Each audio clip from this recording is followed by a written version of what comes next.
오늘 우리에게 주신 하나님의 말씀은 디모데전서 3장 1절로 13절 말씀입니다. 디모데전서 3장 1절로 13절 말씀을 다 찾으셨으면 한 절씩 교독하겠습니다. 제가 먼저 1절을 봉독해 드립니다. 미쁘다 이 말이여 곧 사람이 감독의 직분을 얻으려 함은 선한 일을 사모하는 것이라 함이로다. 그러므로 감독은 책망할 것이 없으며 한 아내의 남편이 되며 절제하며 신중하며 단정하며 나그네를 대접하며 가르치기를 잘하며 술을 즐기지 아니하며 구타하지 아니하며 오직 관용하며 다투지 아니하며 돈을 사랑하지 아니하며 자기 집을 잘 다스려 자기 자녀들로 모든 공손함으로 복종하게 하는 자라야 할지며 사람이 자기 집을 다스릴 줄 알지 못하면 어찌 하나님의 교회를 돌보리요. 새로 입교한 자도 말지니 교만하여져서 마귀를 정죄하는 그 정죄에 빠질까 하며 또한 외인에게서도 선한 증거를 얻은 자라야 할지니 비방과 마귀의 올무에 빠질까 염려하라. 이와 같이 집사들도 정중하고 일구 이언을 하지 아니하고 술에 임박이지 아니하고 더러운 일을 탐하지 아니하고 깨끗한 양심에 믿음의 비밀을 가진 자라야 할지니 이에 이 사람들을 먼저 시험하여 보고 그 후에 책망할 것이 없으면 집사의 직분을 맡게 할 것이요. 여자들도 이와 같이 정숙하고 모함하지 아니하며 절제하며 모든 일에 충성된 자라야 할지니라. 집사들은 한 아내의 남편이 되어 자녀와 자기 집을 잘 다스리는 자일지니 집사의 직분을 잘한 자들은 아름다운 지위와 그리스도 예수 안에 있는 믿음의 큰 담력을 얻느니라. 아멘. 저는 오늘 본문 말씀을 가지고 하나님이 찾으시는 리더라는 제목으로 은혜를 나누기를 원합니다. 하나님은 어떤 사람을 찾으실까요? 그리고 어떤 사람을 세우십니까? 하나님이 찾으시는 그 리더, 하나님 나라 공동체를 세우기 위해서 하나님께서는 어떤 리더를 찾으시는지 오늘 묵상하기를 원합니다. 교회에서 다양한 직분자들이 있습니다. 목회자, 장로, 권사, 집사 등 여러 이름으로 불리지만 본질적으로는 모두 하나님 나라 공동체를 섬기고 세우는 리더의 자리입니다.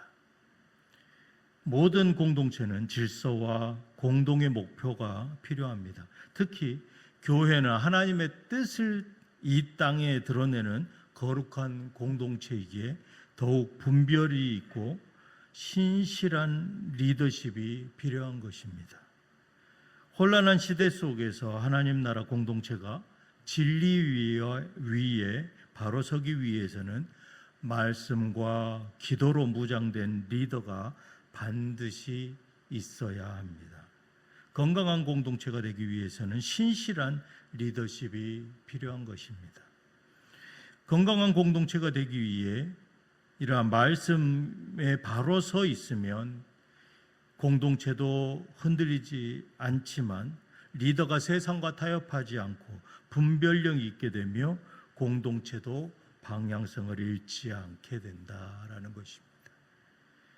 세상을 리더를 말할 때에 뛰어난 능력이나 화려한 스펙, 카리스마를 먼저 떠올리게 됩니다. 하지만 오늘 성경에서는 우리에게 전혀 다른 기준을 제시하고 있습니다. 첫 번째로 감독의 자격을 말씀하고 있습니다. 오늘 본문의 1절을 보니까 미쁘다 이 말이여 곧 사람이 감독의 직분을 얻으려 함은 선한 일을 사모하는 것이라 함이로다. 이 감독의 직분이 얼마나 귀한 것인지를 먼저 선언하고 있습니다. 그리고 2절에 감독과 집사의 자격 요건을 쭉 나열합니다. 바울은 2절부터 그 직분의 구체적인 자격을 말합니다. 먼저 감독에 대해서는 2절에 책망할 것이 없으며 한 아내의 남편이 되며 절제하며 신중하며 단정하며 나그네를 대접하며 가르치기를 잘하며 라고 선언합니다. 그가 흠없는 완벽한 인간이어야 된다라는 것을 말하는 것이 결코 아닙니다. 책망할 것이 없다는 것은 완벽하다라는 뜻이 아니다라는 것입니다. 인격적으로나 도덕적으로 비난받을 만한 심각한 흠이 없는 균형 잡힌 성품의 소유자라야 된다라는 것입니다. 그리고 한 아내의 남편이라는 것은 가정에 충실하고 부부관계가 거룩하게 지켜지고 있음을 뜻합니다. 절제하며 신중하며 단정하면은 자기 자신을 다스릴 줄 아는 그러한 사람, 그리고 자신의 감정과 욕망에 휘둘리지 않고 경솔하게 행동하지 않는 하나님의 말씀 아래 다스리는 내면의 성숙함을 말합니다. 그리고 이어서 나그네를 대접하며 가르치기를 잘한다. 이러한 것은 마음이 열려서 다른 사람에게 기꺼이 환대하고 섬길 줄 아는 사람, 이러한 사람이 리더여야 된다라는 것입니다.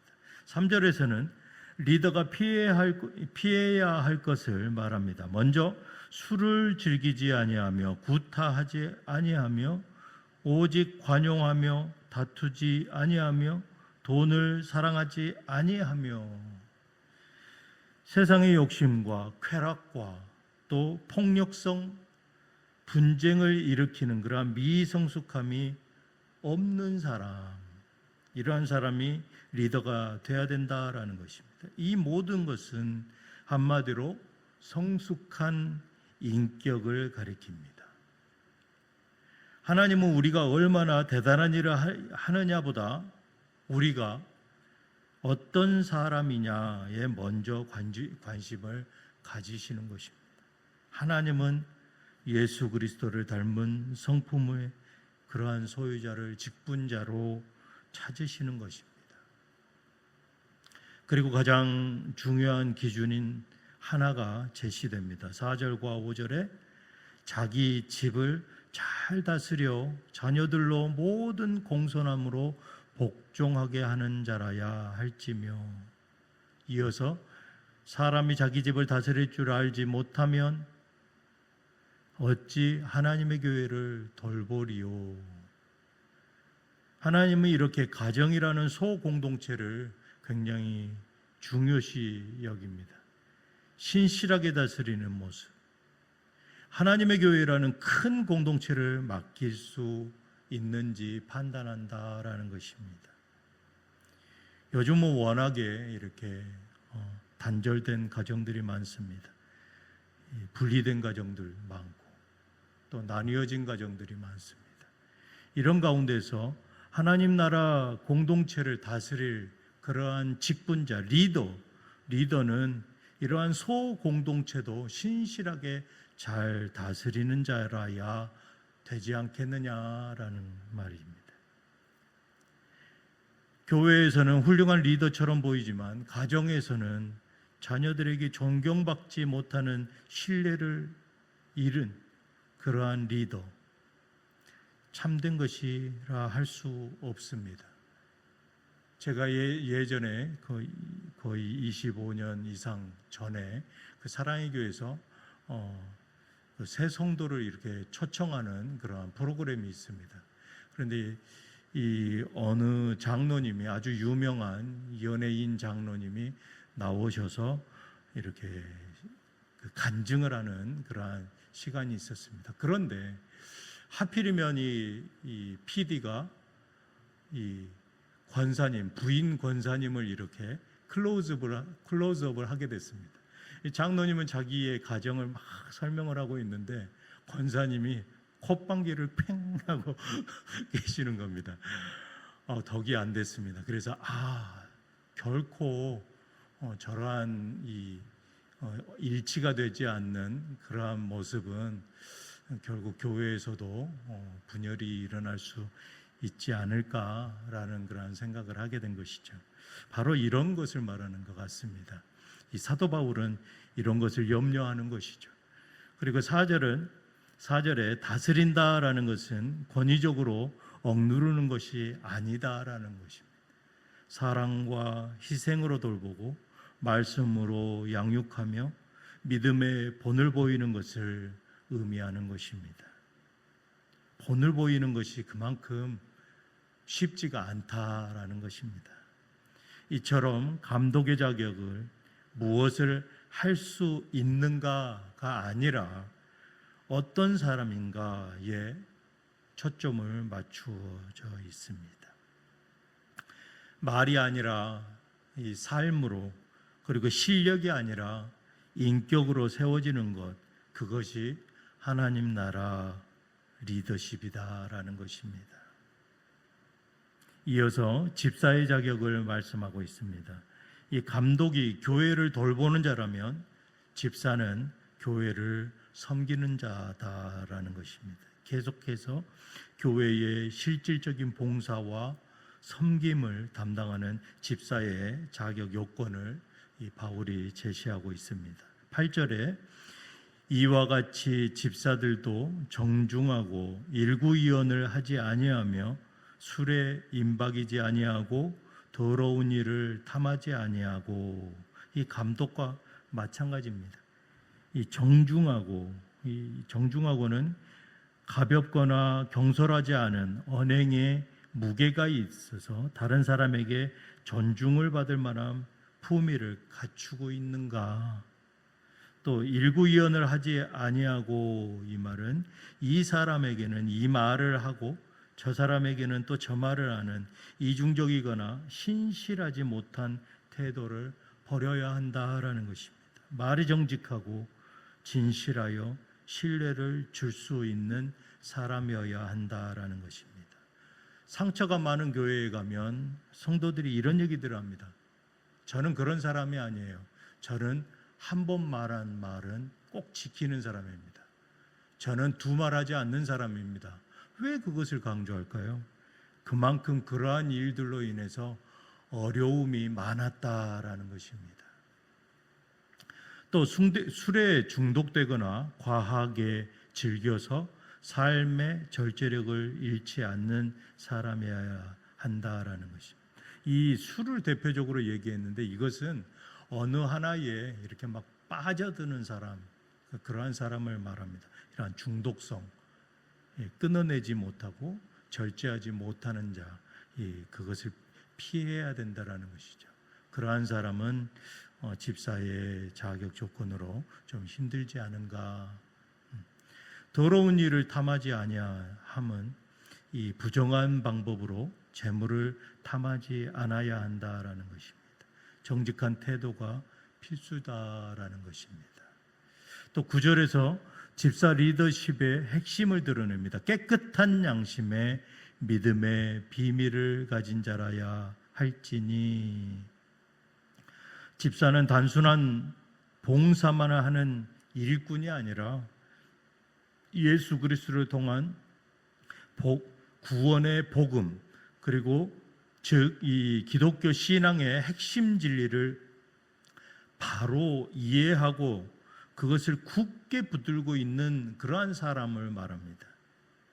아는 지식에서 삶이 일치하는가라는 것을 보는 것이죠.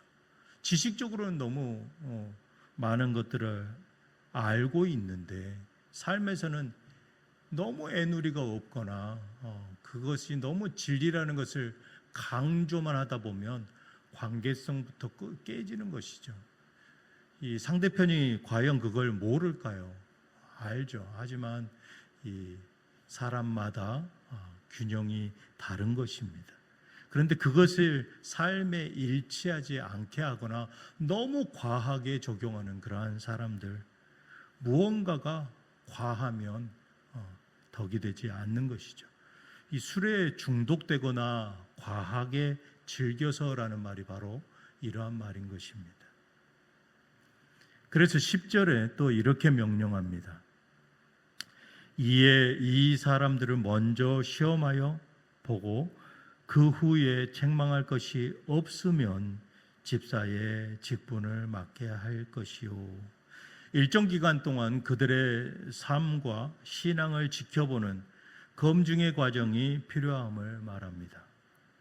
공동체 안에서 그들의 성품과 성실함이 입증된 후에 세워져야 한다라는 것입니다. 아무리 직분자들의 티오가 많이 나서 교회를 섬겨야 될 사람들이 너무나 부족해서 이런 직분자를 세워야 되는데 너무 급하다 보면 막 세울 수 있다라는 것이죠. 충분한 입증의 그러한 시간을 거쳐야 된다라는 것입니다. 이제 마지막으로 하나님은 이러한 기준으로 묵묵히 섬기는 자에게 주어지는 두 가지 보상을 바울이 제시합니다. 13절에 집사의 직분을 잘한 자들은 아름다운 지위와 그리스도 예수 안에 있는 믿음의 큰 담력을 얻느니라.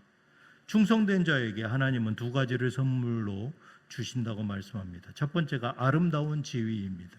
이것은 세상적인 명예나 계급이 아니라 하나님과 교회 공동체 앞에서 얻는 거룩한 신뢰와 존경을 의미합니다. 그리고 두 번째로 믿음의 큰 담력을 말합니다. 이 큰 담력은 섬김의 삶을 통해 겪는 여러 과정을 통해서 믿음에 더욱 견고해지고 어떤 상황에서도 예수 그리스도를 의지하는 영적인 담대함을 얻게 된다라는 것입니다.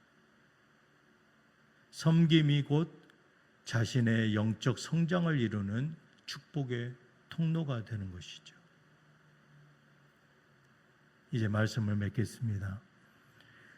사랑하는 유정의 성도 여러분, 오늘 말씀은 단지 교회의 목사나 장로, 집사에게, 권사에게만 주어지는 말씀이 아닙니다. 우리 모두는 각자의 삶의 현장에서 누군가에게 영향을 미치는 리더로 부름받았습니다. 가정과 직장, 그리고 교회 공동체 안에서 우리는 모두 하나님의 리더입니다. 하나님은 오늘도 하나님을 닮은 성품을 가진 자, 또 세상의 성공이 아니라 가정을 믿음으로 세우는 자, 그리고 가정에서 군림하기보다는 기쁨으로 섬기는 자, 바로 그런 리더를 통해서 하나님 나라 공동체를 세우고 하나님 나라를 확장시켜 나가십니다. 하나님께서 보시고 기뻐하시는 귀한 섬김의 리더들 다 되시기를 이 아침에 주님의 이름으로 축복합니다. 기도하시겠습니다. 참 좋으신 하나님 아버지, 하나님께서 찾으시는 리더는 뛰어난 능력의 소유자가 아니라 예수 그리스도를 닮은 성품의 사람임을 다시 한번 묵상합니다. 우리의 모난 성품을 깎고 다듬고 연단하여서 빚어져서 예수 그리스도를 닮는 분량에까지 이르게 하시고 하나님 나라 공동체에 귀하게 사용하여 주시옵소서. 우리 주 예수 그리스도 이름으로 기도드리옵나이다. 아멘.